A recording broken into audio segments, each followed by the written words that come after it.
How you all doing? Welcome, welcome. How's everyone doing? First of all, thanks for everyone for joining us. I see William is in the audience. William, if you want, like all of our guests, you can actually hit the comment button and make a comment, and then we will then invite you in to have a conversation with us. So definitely want to take this time and let you know about that. I do have Gabrielle Krisovich right next to me, and so we're going to be coming from the studio at Beyond to doing this. I have Liz Powell and Nick Morosco joining us to have this conversation, and of course, we have others in our group that's in the backstage that's going to be supporting us. I see Bradley Coverdale is in the house. Bradley, if you want to join, just let us know. We'll take that. So this is a really important conversation. It's about preparing for the cloud. And when we think about preparing for the cloud, there's so much to think about. And when we think about that, it's really about the project management. And I think sometimes we don't always think about all the things that need to come into play before, during, and after, right? And so when Liz and Nick came up with the topic, we thought, hey, let's surround this around the student cloud because a lot of people are going to it. We really want us to really start diving in deep. So I'm going to ask Nick and Liz just to give a quick, why is this topic really important for people in the market?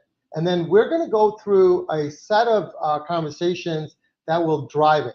And like I said to you, we'd love for you to jump on. So the ability for you to jump on is just being on the comment, and we'll invite you up. So yes, go ahead and put in any comments or questions, or if you want to come up and speak, just go ahead and drop it in the comments. Really important. I will be monitoring all of that, and we will be joining the XLeap platform at some point. So when you put that in, it will be a separate browser, but it's not in place of what we have right here. Yeah, and so we can see that Scott is on, Elizabeth's on, Kathy, Bradley. So we can see that you're on. So go ahead and definitely use the comments as a way to communicate with us. We can invite you up in through the comments. So that's something I just want us to start to use and really drive a conversation. So Liz, why is this topic really important?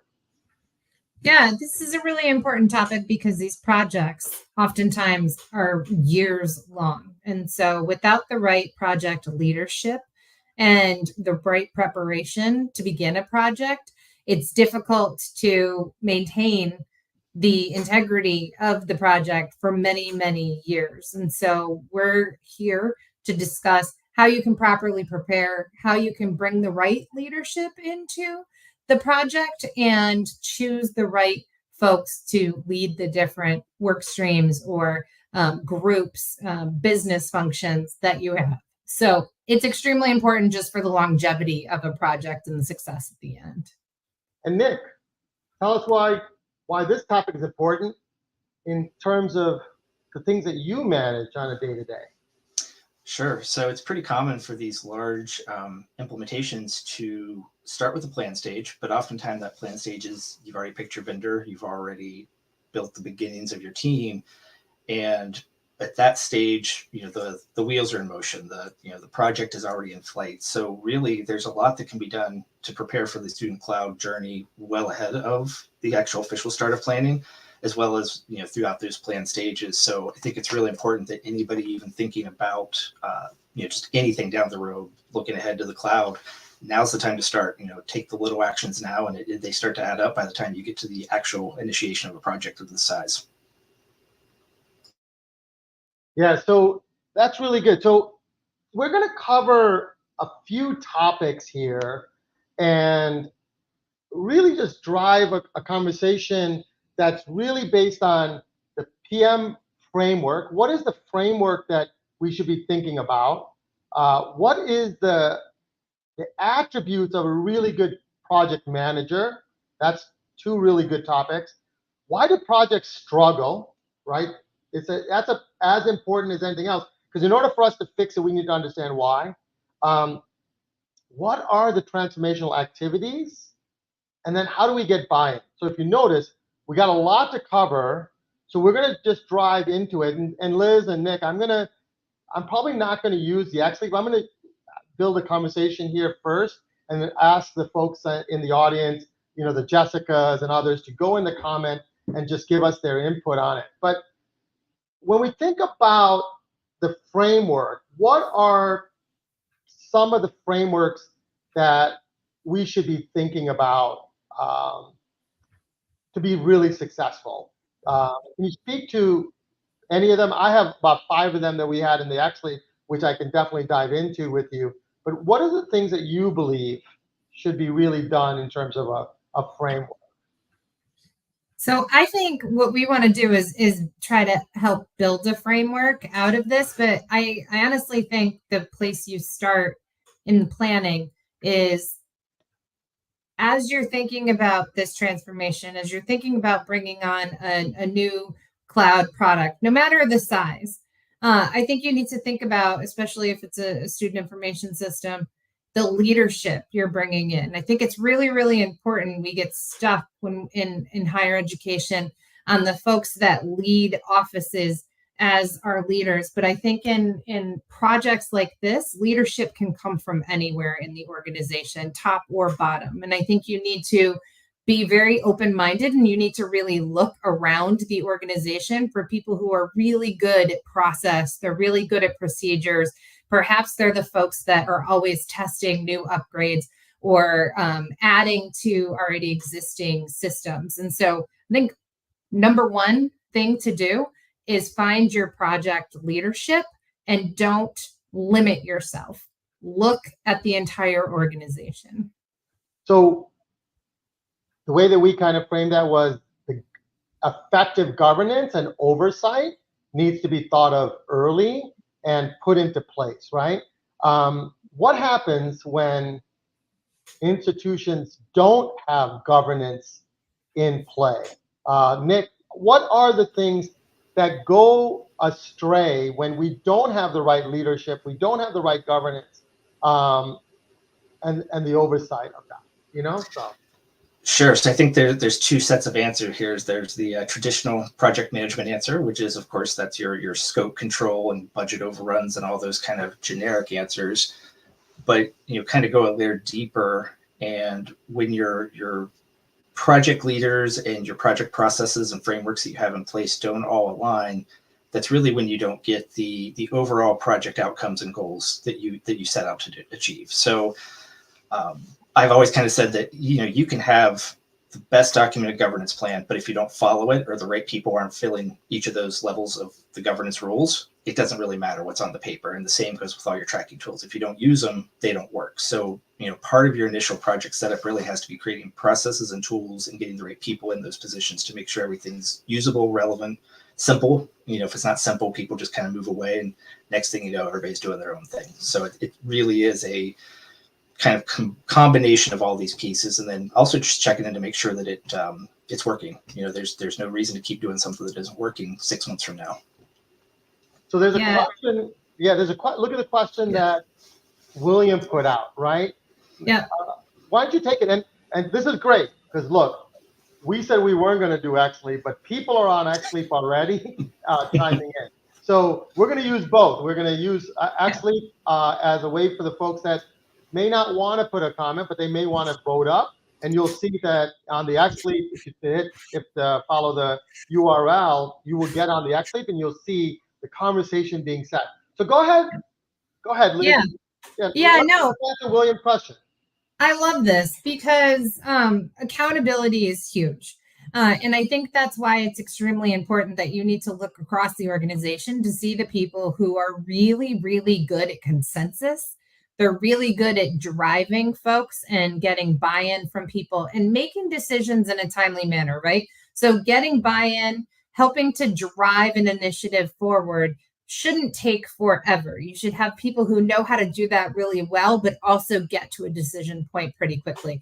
And so accountability, people like that, I've noticed in my life, don't shy away from accountability, right? Because they know that they're bringing folks with them. And so they're happy to be accountable for whatever it is that they're doing. And that, I think, leads to successful projects. When you have somebody that people are willing and happy to follow, you're going to have a project that just continues to move forward. I was on a project once, and they had a CIO that basically embodied removing roadblocks for her team.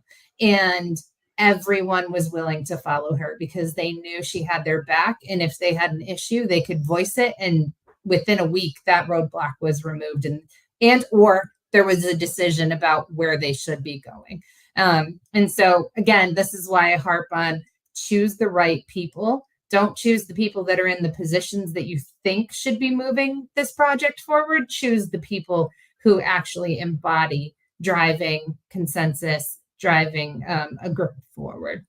So really quick, and I see William jumped on. So, and then William, I'm going to come right back to you in a second, but I want to dive a little bit on what you just said, Liz.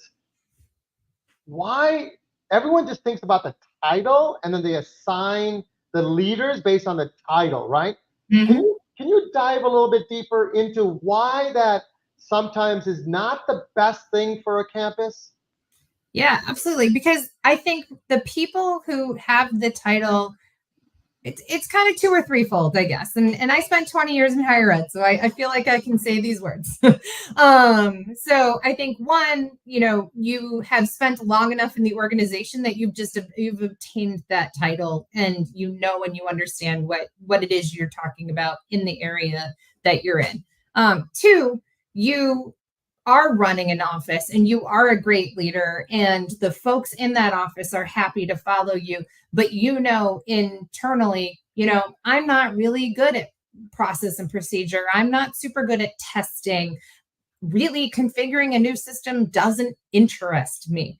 So go find the person in your office that it does interest, right? And put that person in charge of perhaps running that work stream for a large project, or put that person in charge. And this is mentoring too, right? We're creating our pipeline of the next leaders, but put them in charge of choosing the next cloud application, right? How do you go through the RFI, RFP process, et cetera? So I think there's, and then there's just people in the organization that are really good. They're always talking at meetings. People are always listening when they speak, etc. You got to find those people. So I don't know, William, I'd love to hear what your thoughts are.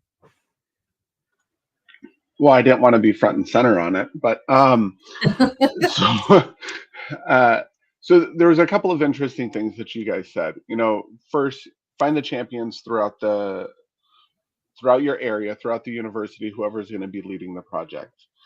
So this is my second large university that I've been at, and it's interesting that the people who champion the project to get it off the ground and get the funding are not necessarily the same people who are going to champion the project throughout the life of the project, right?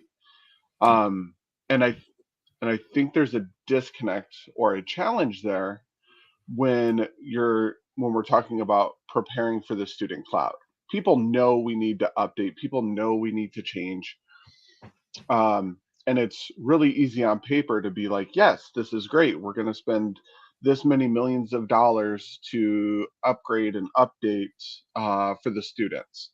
But then when the rubber goes to meet the road, they're like, well, I don't know what you're talking about, or I don't have time for this.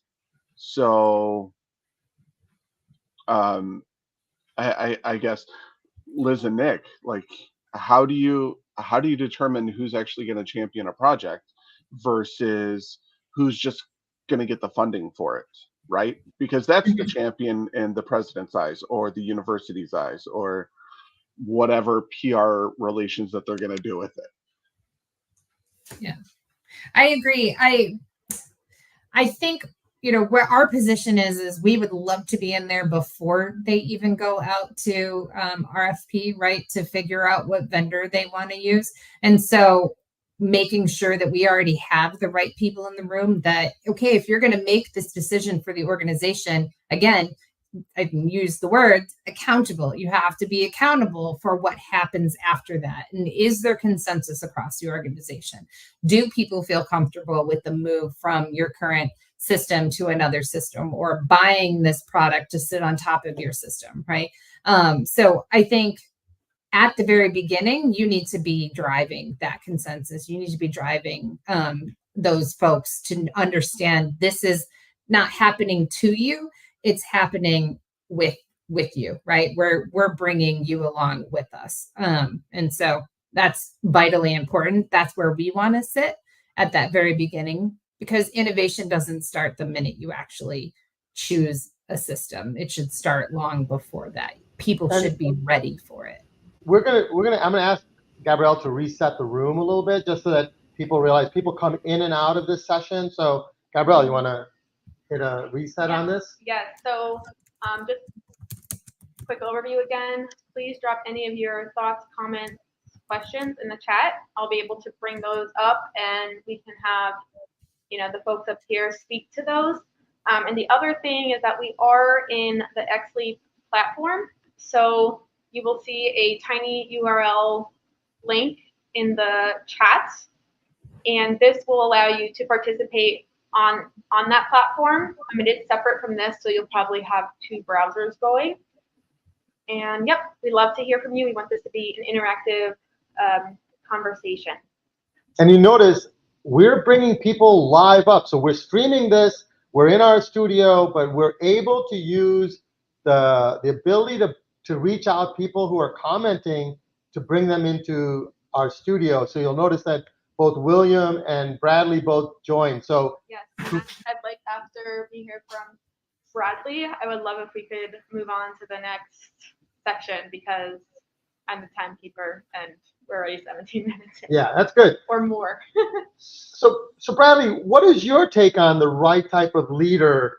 If you look at the XLEAP that's going on, these are some of the things: open to change, encouraging collaboration across functional areas, has authority to make decisions. That is probably one of the bigger ones. I don't know who said that, but that's great. And then having crystal clear success metrics. So that's really important. Bradley, any thoughts on those that your peers are actually saying in the XLEAP? No, I think those are 100%. And I think that's been one of the biggest challenges, especially when we open up any new initiative, is getting a leadership, getting that buy-in of, well, it's nice that we want to do these things, but a lot of individuals, I mean, let's face it, we're all busy. We all have different agendas and different things we're required to do. And so really needing a leader to say, this is what we're looking for, this is what we're expecting, and these are the things that these are the things that we're expecting going forward. And finally, to be making a lot of decisions. Too often I feel like things go into committee, and then it gets debated back and forth, and then eventually sometimes it just gets sunset, and then a year or a couple months later it's like, well, did a decision get made on this? Where are we at with this? And everyone's waiting for someone else to make that decision, and meanwhile it sometimes comes back to someone's like, hey, I've got this idea, and everyone goes, wait, we had that idea about 6 months ago, why are we coming back to this again? What? Yeah. I love that, Bradley. I just real quick, Matt, something interesting, Bradley, and I was in FinTech before I came over to Beyond, and even there when we were writing SOWs, I was like, I need a steering committee that sits below the steering committee, right? Like I need a group of people who are actually boots on the ground, and I can say, hey, XYZ needs to be done. How would you go about doing it, right? And then we can elevate that up if need be. But I always wanted this concept of the steering committee that sits below the steering committee. That's it's a topic for another day probably, but I agree. I think that's what needs to happen. So really quick, I see in the XLEAP, we asked this question: what factors contribute to the challenges? What are the struggles that, what are the factors that make student cloud projects struggle, right? Any thoughts on that, Bradley or William? or even in the chat. Resource is just put up there right now. What are the struggles that we're seeing schools struggle with? Well, one thing I'll definitely say is, at least with us sometimes, is because we have so many different systems that are coming from so many different backgrounds and such, having uniform definitions across the different departments and organizations. We're definitely moving in that direction as we're moving forward, as we continue to update our systems and move things forward.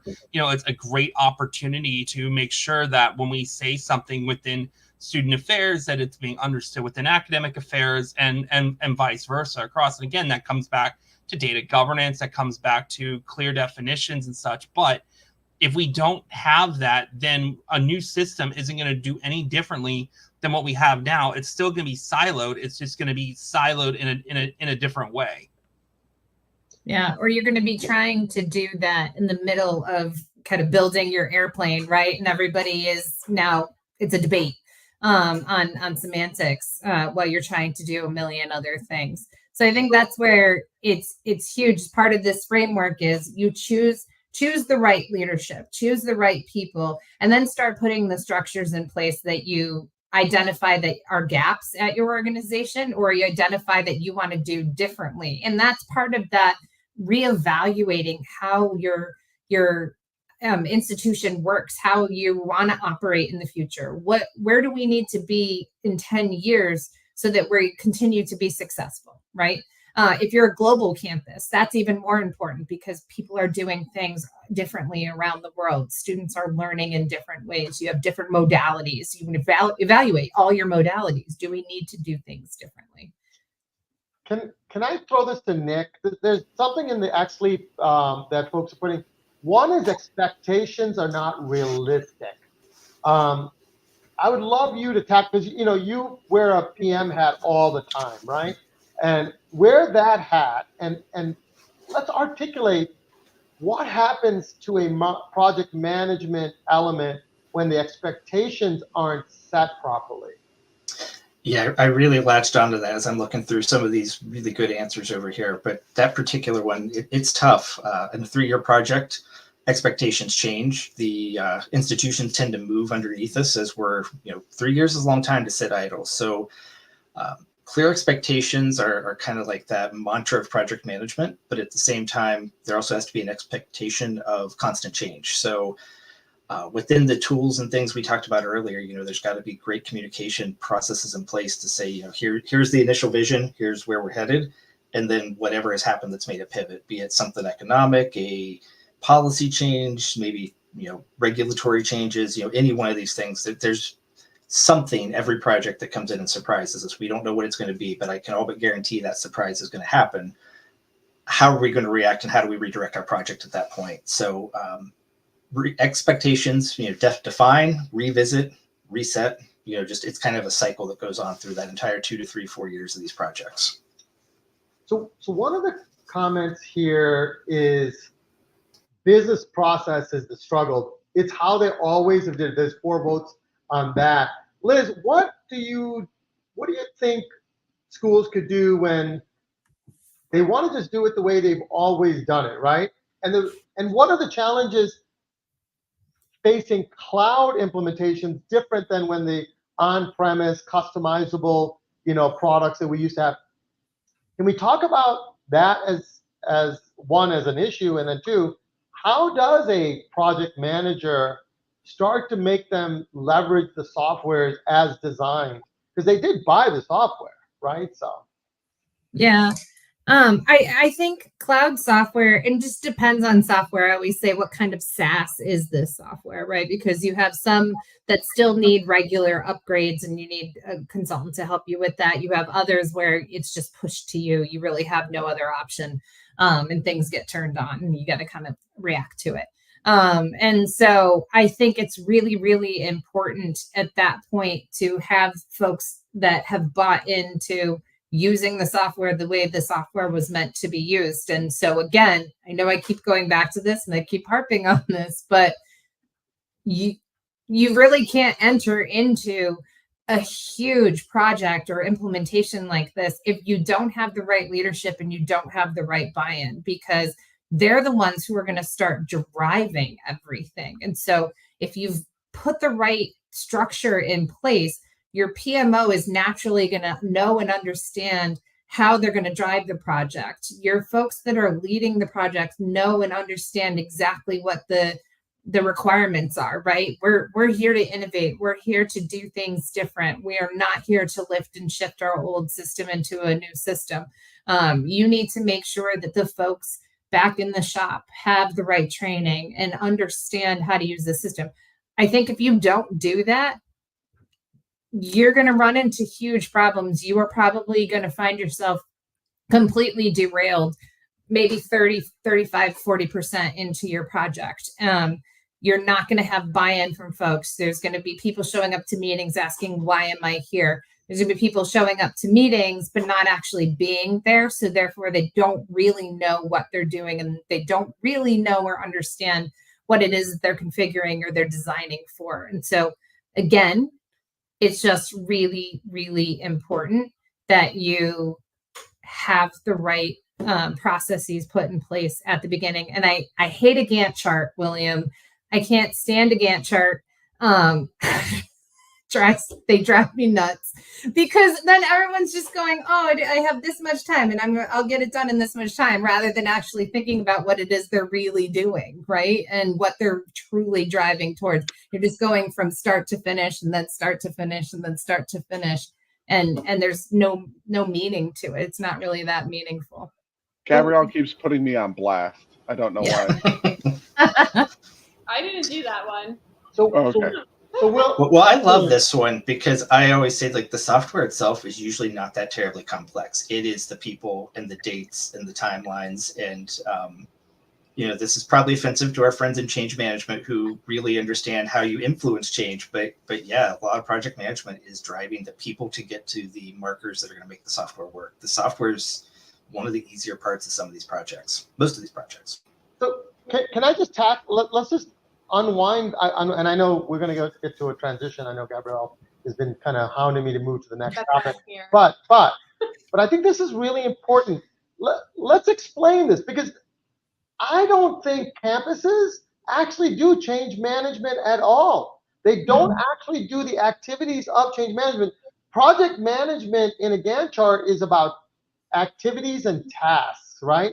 When we think about real change, it is all the other things that are dependent or to make the movement of that project management element more dynamic, right? I don't know if Nick, you want to take it, or even William.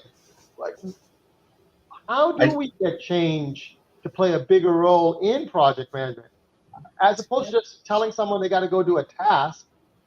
How do we get them to understand why that task is really important? Why copying a value from one of your legacies to another, that isn't really any transformation. You're just trying to move a lift and shift. And that's cloud today. The reason that we have so many live student projects that make no real big impact is that they've done lift and shifts. So they're doing what they did last year in a new interface, but not much change. I don't know if Nick wants to take this or William, but since William did pop it up. Yeah. Oh, I'd love to hear William's take, but I do have a start to this one. But yeah, I think you're absolutely right. Change management is overlooked, or often it's a focal point, but not in the true sense of changing the business process, changing the way we operate. It's change management is how do we document doing the old stuff in the new system. I think that's a pretty common approach that happens, and there's a lot of effort that goes into that, but it's not that different than the effort of documenting the new way to do these processes. What I do think happens, though, is you run out of time for true meaningful change if you are waiting till the project starts, which goes back to where I think we started towards the beginning of, you have to start making change decisions early on. Change management is one of the first processes that needs to be in play, as opposed to late in project, where change management typically is staffed a little heavier. But change management, to me, is often synonymous with training, and there's much more to it than that. Yeah. All right. So let's transition. You just started to talk about phases, when things had to be. Our next segment is about what does transformational preparation look like? So on our XLEAP, we put in 3 boxes. That is really can campuses do prior to an implementation? So definitely put it in the chat or in the XLEAP. What can they do during the implementation, right, to be transformative? And what do they do after go live to be transformative? Liz, do you want to take that? I'm going to look and see if someone put a response. Let me look at that. Okay, there's some good responses in there, and I'll bring that up. But go ahead and give me your take on the pre. And I hate the word pre because everyone thinks pre, and then they focus on a technology transformation. And I don't think that's how you become successful. No. Yeah, go ahead. No, and interestingly enough, I was having a conversation today where just this morning, where I identified a group that wasn't necessarily part of the project itself, right? They had representation, but they didn't have anybody leading a work stream or anything like that. And it did come out through this conversation.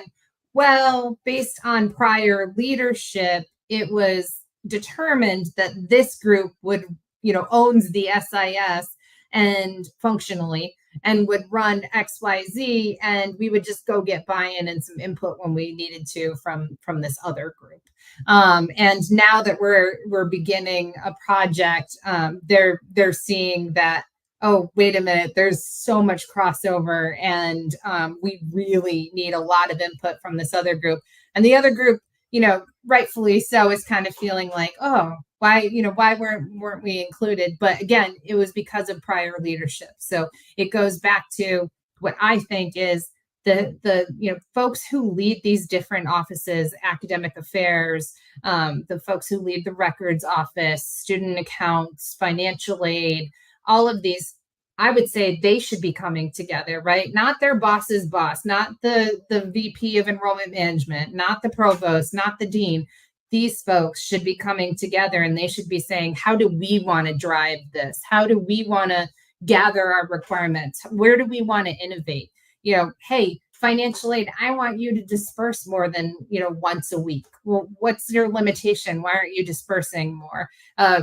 Student accounts, why aren't you sending refunds out more than, every Friday? And how can we fix this? Bring finance in. So I think these guys, they all get together and they figure out how they want to transform their campus. I think they can then drive change up and down, right? Because they sit in the middle. And so they can begin to gather requirements. They can begin to figure out where they want to innovate. They can begin to figure out where those gaps are. So honestly, that's where I would start.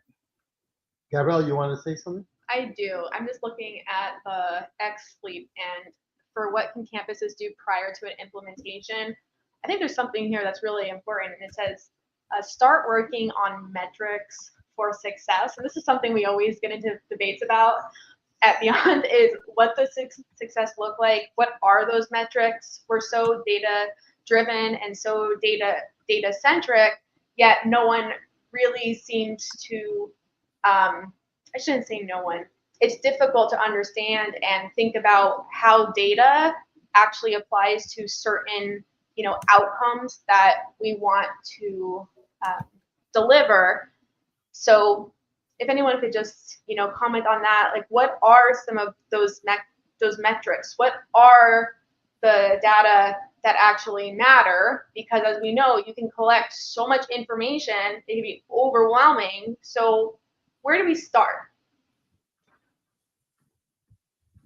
Nick, do you want to take it? Because I think what we're really trying to understand here is the metric that everyone falls on right now is, are we live? Are we getting to be live? Are we go living, right?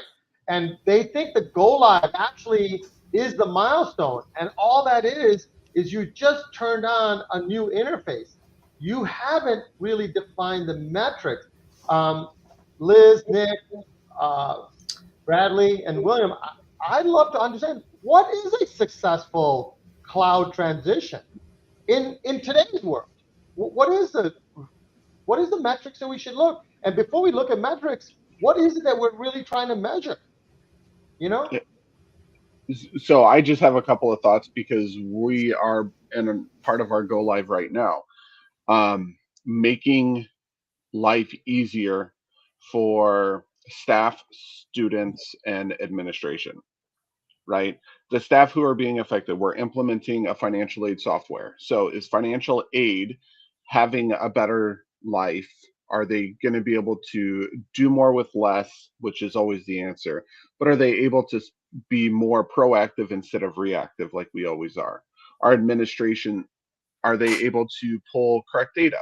Are they able to make real good decisions in a timely manner and able to do it? And have we improved the student's experience? Are they now going to one location for all of their financial aid data, or do they still have to do 6 clicks in order to get it and it doesn't show up very well on their phone? So to me, it's, have we improved the lives of the people? Did you define that before you began the implementation, right? Did someone kind of go through the experience maybe of filling out their FAFSA and coming into whatever system you were in, and so, you know what I mean? Like how did you do that, or was it done? No, Okay. no. This project was decided before I was hired, and I was the first person officially hired for the project without a project manager. So this was, we were building the car as we were pushing it down the highway in the fast lane. So Okay. this current project was not the way I would do it, but within the project team, those were our metrics. Like Yeah. our project manager, when he came on, he said, okay, how are we going to make their lives better? Well, it wasn't hard for some of them, but for others, it's been more of a challenge getting them to understand how the data now looks. How is it going to interact with things, right? Yeah. Because we're doing a standalone self-contained financial aid module. Well, that takes a lot of effort to integrate out. Yeah, Um, absolutely. so internally, that was ours. But before the project started, no, I don't even know if there were metrics. I'm pretty sure it was just get it done. Do you feel like the project would have been I don't know. I get lost on metrics. I used to write KPIs for my massive like global team, and then kind of you get lost in it, right? So I think, like, do you think the project would have been more successful? Not the best question in the world, but had the work been done up front and had those kind of the research been done and to inform the metrics, I guess. I think we would have just had more metrics that would have been just acceptable or does not matter sort of thing.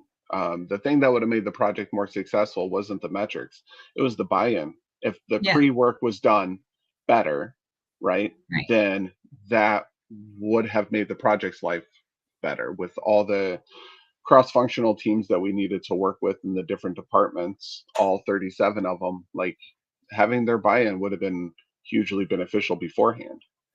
Yeah, I feel like you just hit the nail on the head, right? I think sometimes we get lost in the metrics and the really pretty slides and the, oh, we're going to go do this and we're going to make all this happen. And I feel like sort of it's a smoke screen, right? To all the people who are suffering in the background trying to get that work done.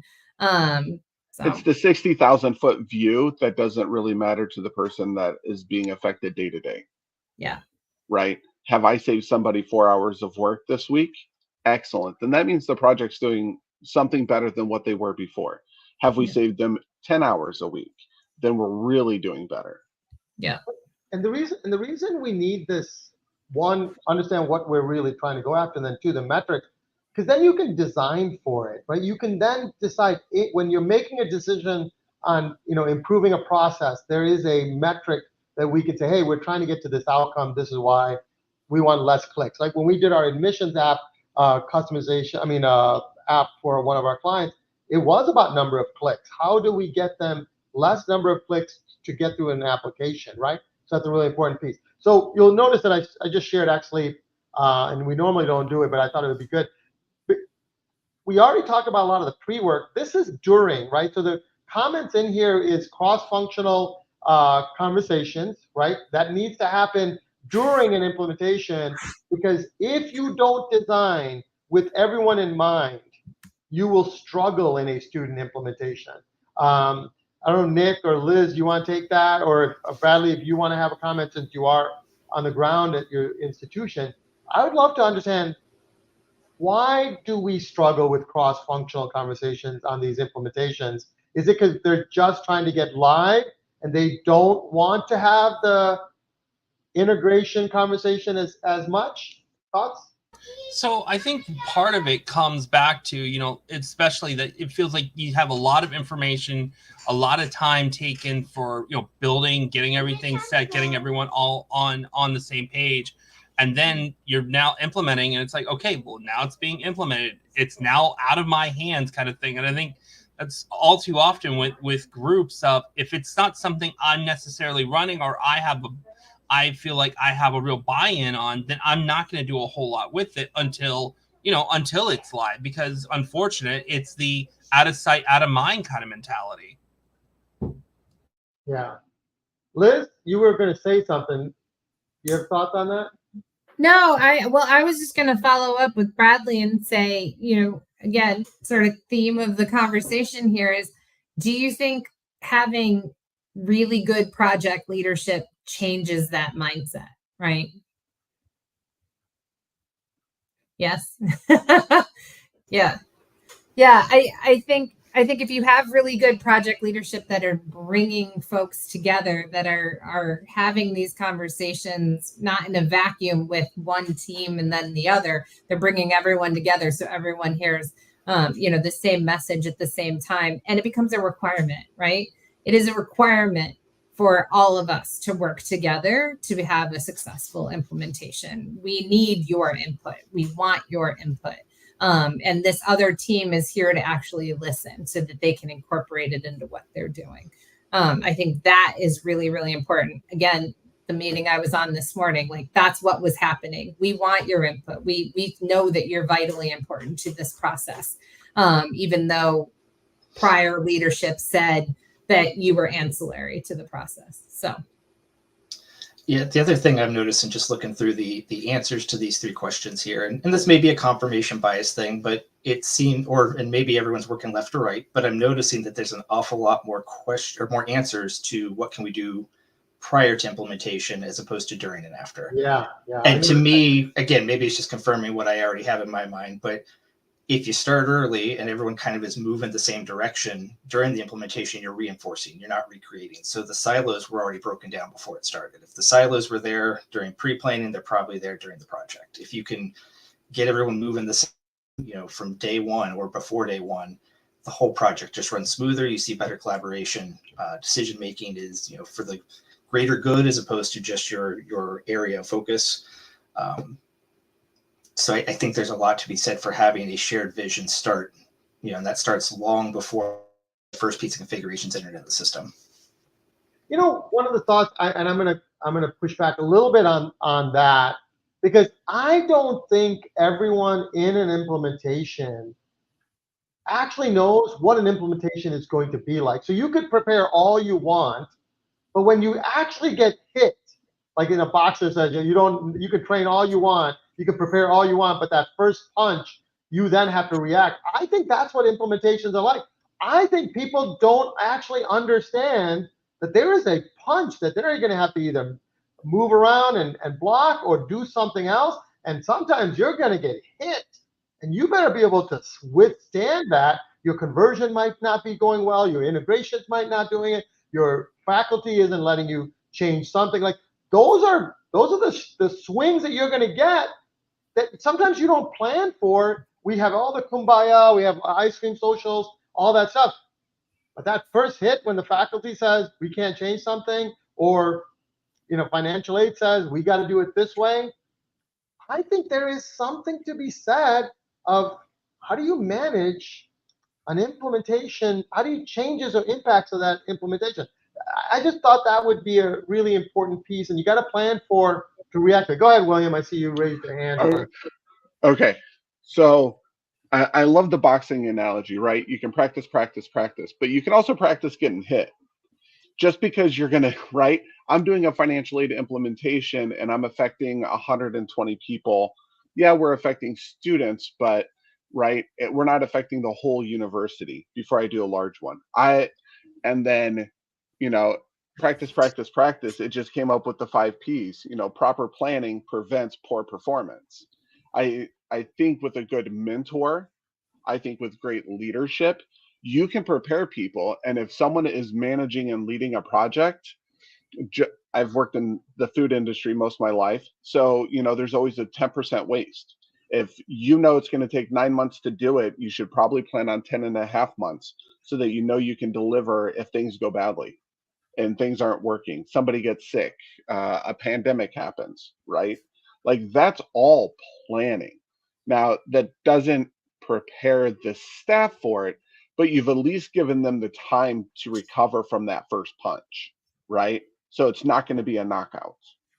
So I would say a couple things. Mhm. I agree with you. I think you probably couldn't plan, set a plan to get out of a box either. You know what I mean? It's like, I'm going to go here, Yeah. I'm going to go here, I'm going to go here, and you're still stuck in the box. But at the same time, I think it sets people up mentally, right? Most people like to know, or at least have an idea of what is coming. And they feel very uncomfortable. And so we have future sessions, and Matt's going to talk about those at the end here. And one of those future sessions is, what are the traits of the right person to lead a project, right? And I'm going to go through those, because that's the other piece of this, right? You need people who are okay with change, people who are okay with ambiguity, people who have a level of curiosity. And so we'll talk about those in a couple sessions here. I think let's talk about it now. I think it's really good for you to explain what it is. Why are we doing these sessions? How does that really become impactful? And just talk through the next 5 sessions really quick, because then that'll help us drive the next conversation in terms of buy-in, and then we can close it out, because we got about 13 minutes left. So go ahead, Liz. Yeah, well, and I definitely want to address, Jessica put a really good comment in too. So we wanted to go through these 6 different sessions, and basically, help at the end. We'll have, with your help, a framework, right, that we can work around. So this is more conversational. What do project leaders need to think about? Who are these people? How do they drive a project? How do they drive buy-in? How do they make sure that everybody feels heard? That you have these cross-functional conversations. And then how do you prepare for that project? Because you really, quality control. Look at Boeing. Boeing back in the Boeing 20, 30 years ago, back in the 20th century, was doing really, really well. But you get rid of that quality control, right? You allow your company to be bought by a venture capital firm, and you lose quality control. And now we have, we are where we are. So how do you properly prepare for a project? And you can't do that while you're trying to build the airplane at the same time. The personas. So again, what are the really, really good traits of the folks that are going to be at the table, who are going to be leading this project? And that includes PMO, that includes change management, that includes leadership. It includes your 2 tiers of steering committee levels, right? The folks that are leading the project, helping to train people back in the offices. And then expectations for staffing. And I don't believe that any of us here would expect folks to do 2 jobs at the same time, but yet we see it over and over and over again on these implementations where people have not been backfilled. And so they're doing their day job while trying to do this really complex transformational project. And then the last 2 are more just kind of, here's some information about how you can start preparing. So building an annual calendar. We usually do a big whiteboard exercise and bring all of the business functions in, include financials, include HR, include your folks in continuing education, your folks in workforce development, etc. Bring everybody in, put all of the months on the board, and give people sticky notes and let them go crazy with just all the activities that are happening in each month. So we'll talk about that, as well as system of record planning. So if you truly are in the midst of a student information system, we definitely want to talk to you about how you're going to set up your system of record and know and understand what your environment from an ITS standpoint looks like, and then how you're going to transition and turn on and create a system of record process as you move through moving configuration into production and finally, quote unquote, going live and transacting in production. So. Yeah, no, that's great. So look, we're less than 10 minutes left. Let's just dive into the last segment, which is about buy-in, right? And why is buy-in more important now? Why is it more important than the old on-premise world? Nick, any thoughts on why buy-in is so important in terms of cloud versus on-prem?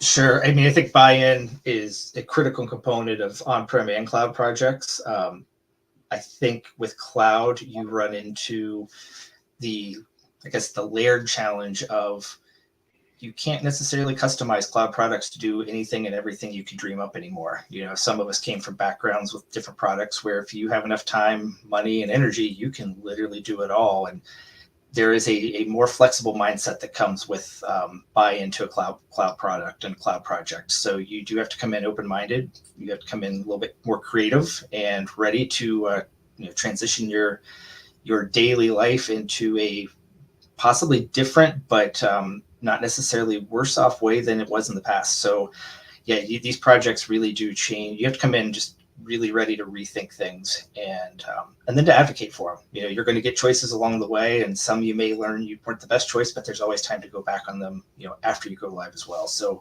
I think in addition to immediate buy-in is the buy-in to the concept that, the product continues to evolve. Liz, what are your thoughts on that? Well, we've done sessions before. We've talked about this concept of techno-functional. And so at the same time, I agree 100% with Nick. It also, cloud products lend themselves to folks being more techno-functional, right? And so it's this transition from ITS owning all of the system applications within an institution to actually helping functional people to understand how to use their system, how to run, how to evaluate upgrades, test upgrades, do regression testing. It's more a training and helping. We have a couple of our colleagues who have started running their shops like a product shop, right? And so you have product managers, you have folks who are architects, you have folks who are the dev teams, etc. And so cloud kind of lends itself to moving everything, kind of rethinking everything on a campus and moving to ways that the industry works best. I know it's like really bad, and I used to get really, really upset when I worked in higher ed that you would call folks customers, or you would say that this was a business. But I think if you start thinking about the way that you do things like a business, and you have to move as one when you're a business, right? You can't be these silos. Then I think you are starting to move in the right direction as an organization. I think and it's in the XLEAP, one of the things is there's an opportunity to really transform your campus. So in order to get buy-in, you have to get them to realize there is so much more opportunity for a campus if they were to design in a way that is very effective, whether it's on a cloud and so forth. And you talk about customer minded. So in actually, they talked about student centric. So the fact that you now can start to refocus. So think about the SIS of history past is built on an institution. How do you manage an office? And that's how SIS is built on. So the cloud buy-in could give you an opportunity to become more student-centric, faculty-centric, staff-centric, in terms of how do you support their experiences as you go through that process. Do you believe that is something that the cloud vendors are really focused on, or is it just a back office transaction and they haven't got to the experience layer that we need? Yeah. I think the experience layer is always last, right? Because it's, really, let's stay focused on what it is we're trying to do and be the best at that. And so in my mind, when I'm evaluating a system, I'd actually, how easy is it to get my data in, push data in and out, basically? Because in my mind, if you can get data and you can move the data around, then you can do anything from an experience perspective. I hopefully I'm not too slow here. I think my internet's going funky. You're good. Okay. But you can do anything from an experience perspective. You can build, your whole entire experience for your campus if you want to, if you can just draw data into a system. And so you can build your workflows that way. So I would focus more on how easy is it to extract my data? How easy is it to input data into these cloud applications? Because some of them, surprisingly, it's not super easy to get your data in and out. And so I think that's a piece folks don't focus enough on. One of the other comments here is be clear about why you're making the transition. What are you going to do? What is in it for the various stakeholders? So Nick, wearing your PM hat, how do you manage to that where you're giving them the understanding of why it's happening to them, what's going to happen to them when it's live, and then what does it mean for them when it is live? Yeah, I think it's important throughout every phase of the project to really hone in on what is the daily interaction with the system, what's the experience for the students, what's the experience for the staff, and that should go into every decision that the teams are making along the way. And occasionally you're going to get to those bigger decisions that you can't really quickly make on the fly, or it takes, that elevated kind of group think and cross-functional discussion. And as you're testing those decisions against, your logic of why you would want to do certain things, it should always go back to, why are we doing this project? What are we trying to get out of it? How does it benefit the student? How does it benefit the staff? So you're constantly going back to these fundamental principles to make sure that your decision-making aligns. Yeah. Well, we're going to land this plane a little bit. So if you think about, my camera always is pointing towards Gabrielle. If we think about, just the topics that we covered, the framework, the attributes of a good PM, what are the struggles, what's the transition, and then the buy-in, right? When we think about the next set of conversations we're having, Liz, what are the things that people should leave the room here with as they go back, and then we're hoping they'll come back and join us for the next set of them? What are the things they should be thinking about in the path to becoming prepared for a student cloud? Yeah, I think I would say be open-minded. Look across your campus for folks that could lead a project like this. Make sure that you are talking to whole groups, right? You're not talking to silos. Make sure that you are thinking about your process and your procedures and where you want to go in the future, and how do you get there, right? And so I think it's not just, okay, we're going to start offering online courses or these different modalities, and we're going to have, we're going to kind of alter our registration, and we're going to start enrolling them. Now you have to start enrolling students who want to be in online courses. So how do you do that? How do you get people in the door? And then what does that look like from a financial aid perspective? What does that cost you if all these folks are looking for financial aid? And so you start to see that you are all linked in this continuum that is higher education. So bring all those folks in. So that's where I would start, honestly, and make sure that you have the right leadership from PMO to the folks championing the whole entire project. Well, thank you so much. I want to say thank you to Liz, Nick, for joining us in this conversation. Of course, our moderators, Gabrielle and Ro in the background, and of course, everyone that jumped on the stage, William and Bradley and so forth. We're hoping you enjoy this format where we're going to continue to build our BHive community with this type of conversation. We're hoping you'll see that we're engaging with you as much as possible, because we always say hashtag your voice matters. So we hope you enjoyed it, and we'll see you on the next session in the next month. We'll see you soon. Yep. Bye. Thanks, guys. Thank you.